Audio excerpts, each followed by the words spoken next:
Outre les différents facteurs de tension évoqués à l'instant par Jean-Jacques Ferrara, une autre dynamique nous a frappé dans le cadre de nos travaux et des auditions que nous avons conduites. Il s'agit de retour des stratégies de puissance en Méditerranée. L'affirmation des puissances régionales constitue la première illustration de ce phénomène. On pense évidemment à la Turquie, dont l'ambition est de devenir une puissance qui compte sur l'ensemble du bassin méditerranéen et pratique à cette fin une stratégie assumée de rapport de force. En Libye, son intervention en soutien du gouvernement d'entente nationale s'est ainsi effectuée au mépris de l'embargo des Nations Unies sur les armes, mais également au mépris de ses alliés, comme l'a illustré l'affaire du Courbet.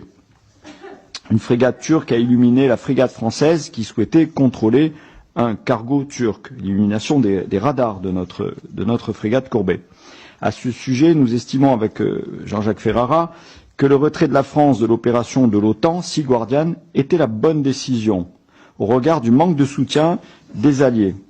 Il y a par ailleurs peu de chances, selon la majorité des personnes auditionnées, que la France réintègre Sea Guardian, les conditions posées par la France n'étant pas réunies à ce stade. En Méditerranée orientale, la Turquie cherche à appuyer ses revendications territoriales en harcelant les navires de prospection opérant dans les ZEE chypriotes et grecs.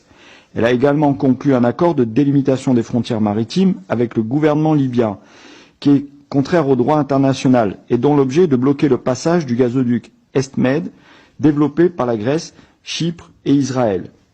Enfin, la Turquie développe une politique d'armement très ambitieuse, centrée sur la production nationale afin de développer son autonomie stratégique. Sa spécialisation dans les drones lui permet en outre de gagner en influence auprès des acteurs régionaux à travers une politique d'exportation volontariste.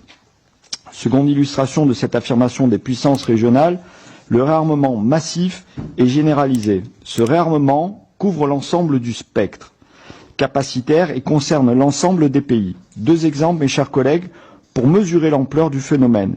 Le premier concerne l'évolution projetée du tonnage des marines entre 2008 et 2030. 170% de plus pour l'Égypte, 166% pour Israël, 120% pour l'Algérie, 32% pour la Turquie, à comparer au plus 3,5% de la France sur la même période.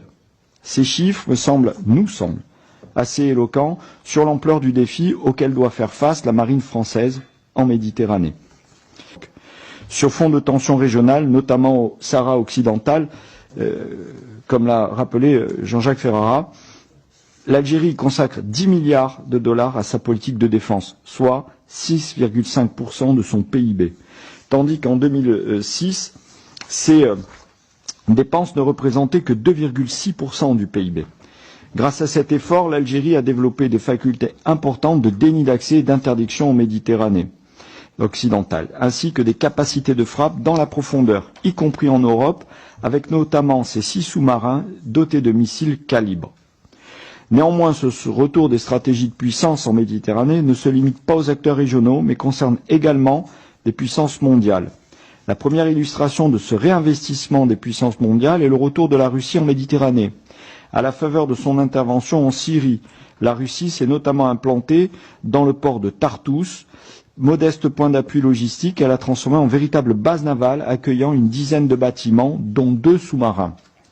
Le dispositif russe en Syrie est complété par la base aérienne de Latakia, qui a été agrandie et sur laquelle a déjà été déployé des bombardiers supersoniques. La présence russe en Syrie constitue un véritable défi pour nos forces armées en Méditerranée orientale, même si les interactions se déroulent à ce stade de façon professionnelle. Plusieurs officiers auditionnés ont ainsi souligné que la réitération de l'opération Hamilton serait aujourd'hui rendue bien plus complexe à mettre en œuvre du fait de la présence russe à Tartous et Latakia. La Russie renforce également son influence dans la région, outre son rapprochement avec la Turquie dans le cadre du processus d'Astana et son soutien aux forces du maréchal Haftar en Libye. Elle développe des relations privilégiées avec l'Égypte et surtout avec l'Algérie, ce qui est une source de préoccupation dans le contexte de l'implantation du groupe Wagner dans le Sahel et dont nous avons parlé précédemment avec le chef d'état-major des armées. De même, la Chine a également renforcé sa présence en Méditerranée. bien qu'elle soit pour l'heure essentiellement économique, avec la prise de participation dans de nombreux ports méditerranéens, dans le cadre des routes maritimes de la soie, digne d'une qualité professionnelle qui mérite le respect, qui force le respect, et qui prouve que l'Algérie a des capacités militaires très importantes. Tous ceux que nous avons auditionnés nous l'ont dit. Les exercices conjoints qui ont été faits entre la France et l'Algérie avant que certaines tensions ne naissent ont permis de restituer ce retour d'expérience sur un niveau de qualification très nettement supérieur. Et ce qui se passe dans le réarmement et cette course à l'armement entre les deux pays qui sont les plus tendus, qui ont les relations les plus tendues, à savoir le Maroc et l'Algérie, montre quand même un gros déséquilibre, avec une Algérie qui est une grande puissance et un Maroc qui ne pourra, malgré tous ces efforts que l'on voit, ne pas arriver au niveau où est l'Algérie aujourd'hui.